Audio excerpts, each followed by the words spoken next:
Good morning, guys. Real quick, for those of you who live up in the Worcester area, you need your car, truck, Mini Cooper worked on, head to Greasy's Garage. They can fix anything you got, and they always carry Bear's products. Just ask for Pete. And also, for those of you who'd like to learn more about Bear's products, call David at 615-854-3057. He'll answer all your questions, whether it be about the car products, the hair products. And remember, you get 10% off for being from the channel. He'll explain to you how you can get between 4 and 5.5 miles per gallon better. Now let's go ahead, and also for those of you who want a cool t-shirt, sweatshirt, mega blanket, go to libtardtees.com. Okay, let's start here with Newsom. Newsom can't move the goalposts on religious freedom, says the Supreme Court. It says on Friday night, about 9 hours after the Ninth Circuit Court of Appeals refused to grant an injunction allowing in-home prayer meetings, the Supreme Court stepped in, suspending Governor Gavin Newsom's COVID-19 restriction, while California changed the restrictions shortly after the plaintiffs filed the lawsuit. They would have remained in place until April 15th. Applicants are likely to succeed on the merits of their free exercise claim. They are irreparably harmed by the loss of free exercise rights for even minimal periods of time, and the state has not shown that public health would be imperiled by employing less restrictive measures. The Supreme Court ruled. Accordingly, applicants are entitled to an injunction pending an appeal. So, what's going on? Could it be that the Supreme Court, along with a few other judges, are they catching on that they're not as how can I put it?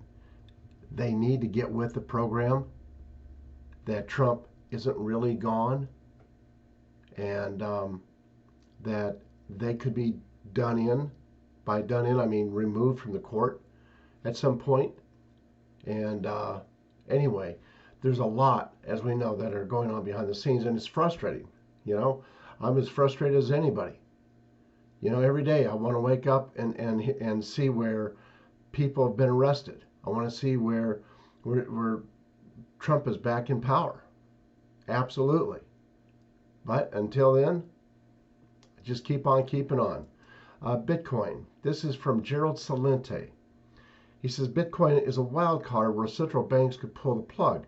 I've been saying this for a long time. I've talked about, and Gerald Salente is pretty smart. He's a pretty bright guy. And not because he agrees with me on this issue, but it's just common sense.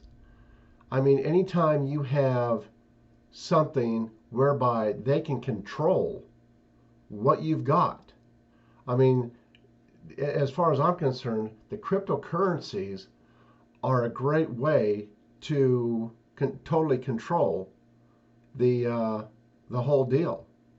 Now, the only way I would trust any of the cryptocurrencies would be if Trump was in power. But to have someone like what we've got with Biden, something like the Communist Chinese government, I mean, you're looking, I mean, it's just chaos. It'd be a disaster.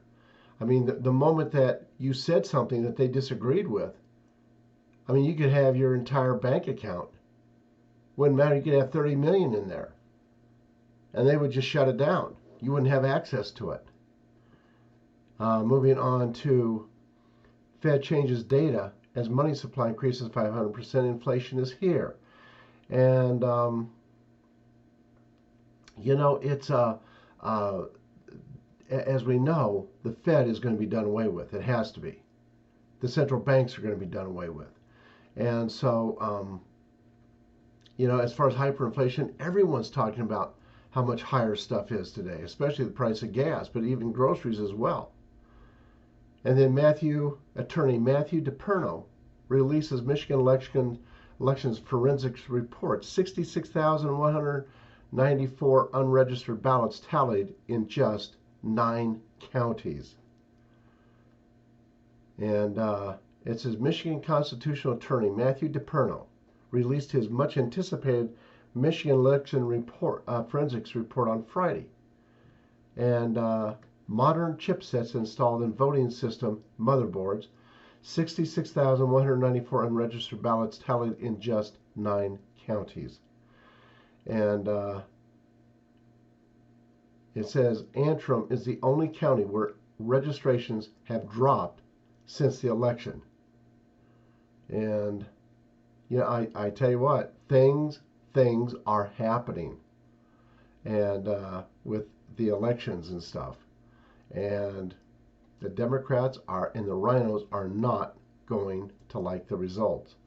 Moving on to Supreme Court lifts California's ban on in-person religious services. Good. We just talked about that here a few minutes ago. Taiwan vows to open fire on Chinese drones swarming its islands. Yeah, they've had it. And then investigators for Attorney DePerno reportedly discovered modern chips embedded in Michigan voting system computer motherboards. Tennessee becomes 20th state to abolish permit requirement for concealed carry. Good. We need to do that here. Portland's latest idiotic plan, unarmed park rangers to confront gun-wielding maniacs. Oh yeah, that's a good idea. Sure, that'll go over big. And then Biden sends unaccompanied migrant children to former Japanese internment camp. Media and Democrat frauds are as silent as can be. Why is that? I tell you what, I'm still waiting for the day when these Democrats that actually voted for Biden, when they realize, it's like, oh man, he's really not all there.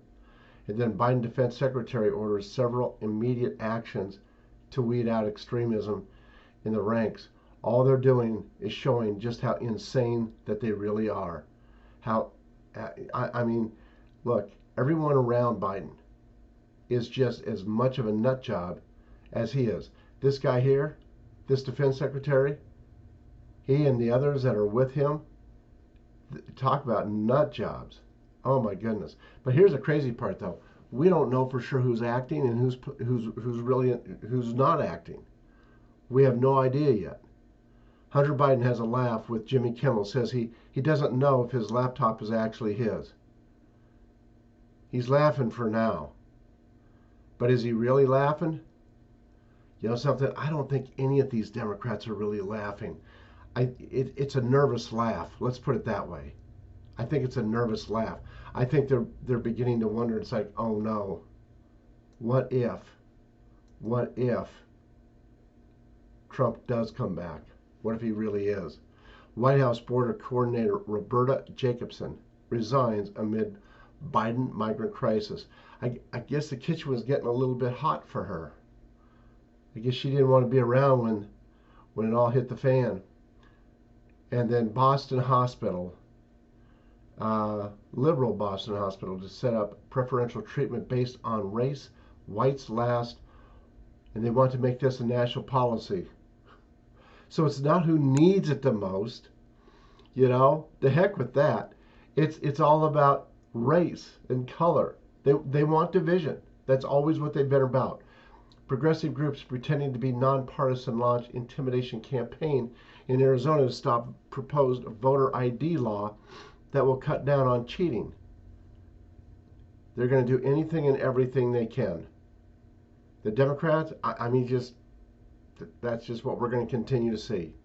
Every day until Trump says enough. The Democrats are totally abusing nonprofit vehicles, use them in efforts to steal the 2020 election. Los Angeles Mayor Eric Garcetti loudly booed at Dodgers opening day. Yeah, he's lucky they don't come out of the stands and haul his ass off to jail. He's lucky for that one, or worse. And then Traitor Senator McConnell's PAC announces it will back Trump-hating Rhino Lisa Murkowski in the primary. And no big shock there. Anyway, that is all for now. I want to thank all of you for your support, whether it's by way of PayPal, Patreon, checks, or cash in the mail. Thank you. It's very much appreciated. And everything is in the description box that you need to support the channel directly. God bless y'all and have a good day. Bye-bye, guys.